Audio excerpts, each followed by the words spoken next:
आप लोग जंतर मंतर पर है, लगातार अमेरिका इजराइल के खिलाफ प्रोटेस्ट कर रही है। अब आयतुल्लाह खamenei की मौत हो चुकी है, आगे क्या रास्ता अख्तियार करेंगे, क्या करेंगे आप लोग?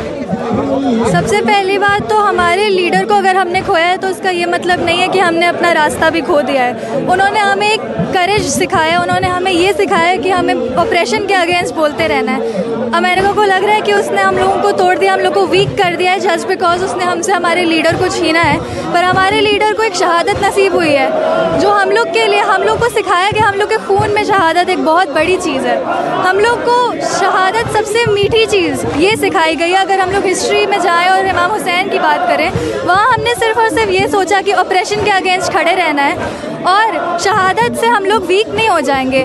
क्योंकि अगर करबला में यही हुआ था कि उन्होंने सोचा कि हम लोग इमाम हुसैन को मार डालेंगे तो उसके बाद इस्लाम नहीं बचेगा, लेकिन विमेन केप्ट स्टैंडिंग। हम लोगों ने आगे बढ़ाया, उन लोगों ने आगे बढ़ाया और हम लोग आज आगे बढ़ाएंगे। लेकिन वो कह रहे थे कि खamenei के मौत से पूरे दुनिया में शांति आएगी, उसके वजह से मतलब इसलिए उनकी हत्या की गई है।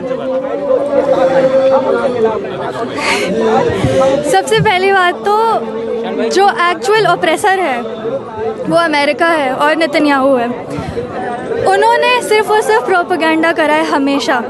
उनको लगता है कि उन्होंने बोल दिया कि ईरान ख़राब है, या हमारे जो लीडर थे उनके अगेंस्ट उन्होंने 5 तरह की बातें करी। उसका सिर्फ और सिर्फ एक रीज़न था, वो ये था कि वो लोगों को डिवाइड कर दें, लोगों को डिवाइड करके उनको वीक कर दें। उनको लगेगा कि ईरान को, because Iran was the only country which stood against all the operation happening. सारी की सारी कंट्रीज़ में सिर्फ ईरान खड़ा रहा है और उस सब में जो है ईरान जब खड़ा रहा है तो ऑब्वियसली ईरान को वो लोग ख़राब बताएंगे ना, क्योंकि उनको दिख रहा है कि एक पावर में आ रहा है कोई उनके अगेंस्ट, तो उसको ख़राब करने के लिए वो लोग नीचे से तोड़ना शुरू करेंगे।